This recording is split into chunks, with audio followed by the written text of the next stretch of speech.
চতুর্থ ক্লাসের শুভেচ্ছা জ্ঞাপন করে আমি অপরিচিত গল্পে রবীন্দ্রনাথ ঠাকুরের একটু সংক্ষিপ্ত চরিত্র বিশ্লেষণ করব। তিনি নোবেল পুরস্কার পেয়েছেন ১৯১৩ সালে। বাংলা ছোট গল্পের জনক। আর এই গল্পটি প্রথম প্রকাশিত হয় সবুজপত্র পত্রিকায়। এটি গল্পগুচ্ছ থেকে সংগৃহীত। চরিত্রে আমরা লক্ষ্য করি বিভিন্ন চরিত্র রয়েছে: অনুপম, কল্যাণী, শম্ভুনাথ সেন, মামা, বিনুদা, হরিশ। এই চরিত্রগুলো আমরা কিভাবে বিশ্লেষণ করতে পারি? অনুপম অনুপম একজন ব্যক্তিত্বহীন ও কাপুরুষ, পরনির্ভর ও মাতৃ আজ্ঞায় বিশ্বাসী প্রতীক। তার কারণ হচ্ছে সেখানে ক্লাসে পণ্ডিত মশাই তাকে তার চেহারাকে শিমুল ফুল এবং মাকাল ফল, তাকে মাকাল ফল হিসেবে ঘোষণা। মাকাল ফল শব্দের অর্থ হচ্ছে যে ফল খাওয়া যায় না। অর্থাৎ সেখানে ব্যক্তিত্বহীনতার কথা তিনি উল্লেখ করেছেন। এবং আমরা দেখি যখনই তার বিবাহ আসরে তার মামা চ্যাকরাকে নিয়ে আসছিল, যে তাদের বিবাহে যে কনের পক্ষ থেকে স্বর্ণগুলো দেওয়ার কথা ছিল এগুলো মাফার জন্য চ্যাকরাকে নিয়ে আসছিল কষ্টি পাথর এবং পাল্লা নিয়ে। সেখানে লক্ষ্য করি অনুপমকে যখন ডাকছিলেন তার হবু শ্বশুর, হ্যাঁ, এদিকে আসো বাবা, অর্থাৎ তোমার মতামত কি? সেখানে কিন্তু তার কোনো মতামত ব্যক্ত করতে পারেনি। অর্থাৎ ইশারা করলেন তার মামার প্রতি, অর্থাৎ মামাই সবকিছু। তো এই মামাটা হচ্ছে আমার আসল অভিভাবক, আমার মামা। কিন্তু ফুলগুর বালির মতো তিনি আমাদের সমস্ত সংসারটাকে নিজের অন্তরের মধ্যে শুষিয়ে লইয়েছেন। যিনি পৃথিবীতে আমার ভাগ্য দেবতার প্রধান এজেন্ট। তো সে কারণে অনুপমের কারণে এবং মামার কারণে, দুজনের কারণেই এই তাদের বিবাহটা ভেঙে গিয়েছিল। তোমাদের যদি প্রশ্ন করা হয় যে কাদের কারণে বা কার কারণ হলে তোমাদের দুইজনে একজন, এখানে কিন্তু তাদের তাদের মামাই হচ্ছে প্রধান। আর কল্যাণী যে সহজ সরল নির্মল ব্যক্তিত্ব, মর্যাদাবান নারী, আত্মনির্ভরশীল এবং প্রতিবেদী একজন নারীর ভূমিকা আমরা লক্ষ্য করি। সহজ সরল কি জন্য? যে সেখানে আমরা দ্বিতীয় পর্যায়ে যখন দেখি কানুপুরে, সেখানে ট্রেনে যখন তাদের সাথে সাক্ষাৎ হয়েছিল, সেখানে আমরা তার সহজ সরলতার বিভিন্ন চিত্র লক্ষ্য করি। এবং আর দ্বিতীয়টা হচ্ছে সেখানে আর্মির লোকেরা সেখানে তাদেরকে ট্রেনের সিট থেকে বের করে দেওয়ার একটা পরিকল্পনা, সেখানে কিন্তু কল্যাণী প্রতিবাদ করছিলেন। হ্যাঁ, আর আত্মনির্ভরশীলতা হচ্ছে কি, তার বিবাহ ভেঙে যাওয়ার পর সেখানে কিছু একটা স্কুলে ছোট শিশু ছেলেমেয়েদেরকে পড়ানো, যা আমরা দেখি যে ট্রেনের ভিতরে তাদের নিয়ে কি বিভিন্ন বাদাম চানাচুর খাচ্ছে। হ্যাঁ, সেখানে এটা লক্ষ্য করছে কে? অনুপম ছিল। যা হোক, মামা যৌতুকের প্রতি একেবারে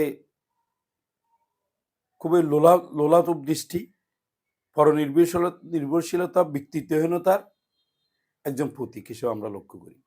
সমাজে এরকম মামা অনেক আছে। মামা, বাবা বলো, মা বলো, যারা এই অপরের প্রতি চেয়ে থাকে। হ্যাঁ, যেমন আমাদের দেশে যে বরযাত্রীর যে বিশাল বিশাল বহর আমরা লক্ষ্য করি। হ্যাঁ, তো যেমন মনে করো অনেকাংশে বর্তমানে বিবাহ বিচ্ছেদ হচ্ছে সারা বাংলাদেশে, চট্টগ্রাম সহ। সেখানে আমরা লক্ষ্য করি যে অধিকাংশ বিবাহগুলো বিচ্ছেদ হওয়ার কারণ হচ্ছে কি?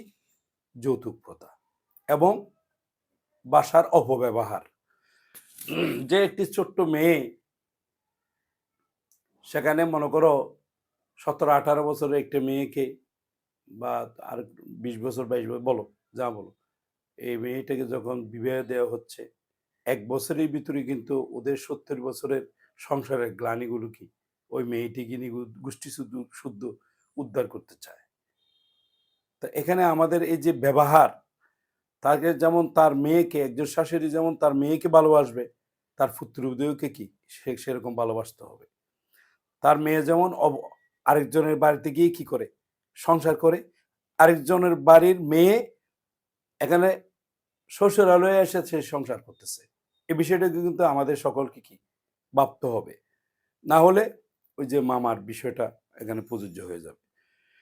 শম্ভুনাথ সেন হচ্ছেন তিনি কল্যাণীর পিতা, একজন ডাক্তার, মানবিক এবং ডিউটি কথা এবং কাজে মিল মর্যাদাবান। তার কারণ হচ্ছে বিবাহটা ব্যাংকে যাবে তিনি জানেন।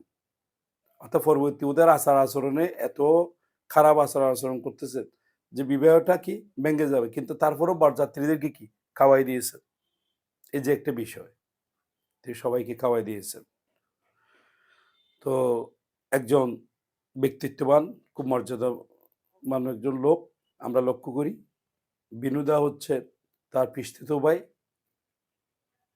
অনুপমের বাসা অত্যন্ত আঁটসাঁট, যেখানে যে চমৎকার সেখানে তিনি ব্যবহার করতে কি ছলনসই। তা এখানে গল্পের মূল অভিযোগ্য বিষয় কি? আমরা কি বুঝতে পারলাম? পণপ্রথা, যৌতুক প্রথার বিরুদ্ধে কঠিন প্রতিবাদ। এই প্রতিবাদের বাসাটা খেয়ে করছিলেন কল্যাণীর পিতা, এবং তার সহযোগী হচ্ছে কি তারই মেয়ে। মেয়েটা বলে না আমার বাবা এরকম সিদ্ধান্ত নিয়েছেন কেন। মেয়ে বুঝতে পারছে যে এখানে অন্যায় হচ্ছে, সে অন্যায়ের কি একটা সুন্দর একটা প্রতিবাদ তিনি করেছেন।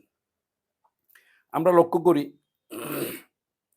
অনুপমের ব্যক্তিত্বহীনতার পরিচয়, সেখানে আমরা তার বিবাহিত অনুপমের কোনো ধরনের ভূমিকা আমরা লক্ষ্য করি নাই। কারণ তোমরা প্রশ্ন করতে পারো এখানে আমাদের বাবা মায়ের বিরুদ্ধে আমরা কি যেতে পারি? এই কথাটা আমরা আমরা মনে করি কি এই বিষয়টা আমাদের সমাজের সাথে ওতপ্রোতভাবে জড়িত। কিন্তু তো সবার মা বাবা, আমিও তো একজনের আমার সন্তানের কি আমি মনে করো যদি সন্তানের পিতা হই, আরেকজন যদি সন্তানের পিতা হয়ে থাকে, আমাদেরকে আগে এগিয়ে আসতে হবে যে আমরা আমাদের ছেলেদেরকে সন্তানদেরকে কিভাবে বিবাহ করব, আমাদের মেয়েদেরকে আমরা কিভাবে বিবাহ দিতে পারি। এই বিষয়টা আমাদের সমাজে কিন্তু কনসেপ্টটা ক্লিয়ার হওয়া দরকার। যুগ যুগ ধরে চলে আসছে, কিন্তু আমরা এখনো ক্লিয়ার হতে পারতেছি না যে হাজার হাজার বরযাত্রী 500, 1000, 2000, 5000 বড় বড় কমিউনিটি সেন্টারগুলোতে বিবাহ খাওয়াতে হচ্ছে হবে। এটাই হচ্ছে আমাদের অস্থিমজ্জার সাথে কি মিশে গিয়েছে।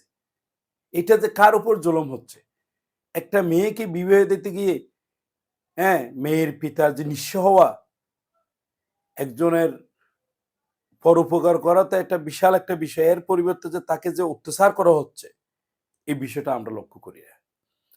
তো যা হোক, এখানে কল্যাণীর স্বদেশ প্রেম এবং ব্যক্তি স্বাধীনতা আমরা সেখানে যে স্কুলে কিছু কিছু ছোট বাচ্চাদেরকে শিশুদেরকে যে পড়াচ্ছিলেন, এটা একটা দেশপ্রেম, মাতৃ আজ্ঞা। এটা কি কি দেশপ্রেম হিসেবে, দেশপ্রতি হিসেবে কি তিনি বেছে নিয়েছিলেন।